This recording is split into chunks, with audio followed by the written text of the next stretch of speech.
इस बिल के विरोध में अपनी बात कहने के लिए खड़ा हुआ हूं और इस बिल का विरोध इसलिए कर रहा हूं कि आप इस बिल को अगर एक लाइन में कहना चाहें तो लौट के बुद्धू घर को आए वाला बिल है ये। माननीय, पहले आपने कहा डिजिटल इंडिया होना चाहिए, सारा व्यापार डिजिटली करिए, छोटे छोटे पेमेंट आप डिजिटली करिए। प्रधानमंत्री जी गर्व से कहते हैं वो चाय वाले हैं, लेकिन इस बिल के माध्यम से चाय वाला, सब्जी वाला, समोसे वाला, ठेले वाला, ऑटो वाला, टैक्सी वाला, रिक्शा वाला, सबका व्यापार आप चौपट कर रहे हैं। क्या कह रहे हैं आप इस बिल के अंदर? आप इस बिल में कह रहे हैं कि यूपीआई से जब आप पेमेंट करेंगे तो जो व्यापारी होगा, जो व्यापार कर रहा होगा, जिसके खाते में आप पैसा डालेंगे, उसके ऊपर हम टैक्स लगाएंगे। क्यों लगाएंगे आप टैक्स? छोटे छोटे व्यापार, सब्जी वाले पे, चाय वाले पे आप अतिरिक्त भार डालने जा रहे हैं। अगर मान लीजिए आप उनके ऊपर भार डालने जा रहे हैं, वो किसी उपभोक्ता का रिश्तेदार तो है नहीं मान्यवर, घुमा फिरा के वो अपने सामानों का दाम बढ़ाएगा, जिसका खामियाजा लोगों को भुगतना पड़ेगा, जिनके ऊपर टैक्स के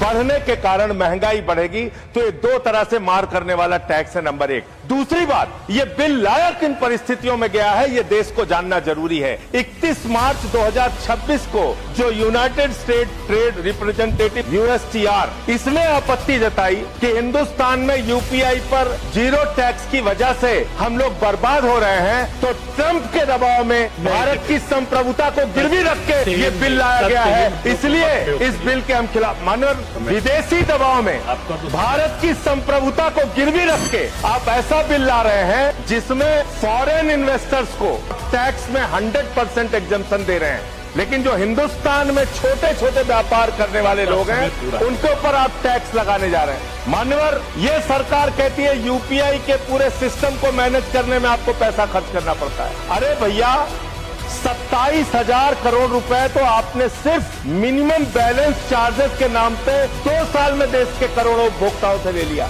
तो इसलिए मैं आपके माध्यम से कहना चाहता हूं सरकार से, ये बिल इस देश के आम आदमी के खिलाफ है, छोटे व्यापारियों के खिलाफ है। इस बिल के विरोध में अपनी बात कहते हुए अनुरोध करूंगा कि इसको वापस लिया जाए।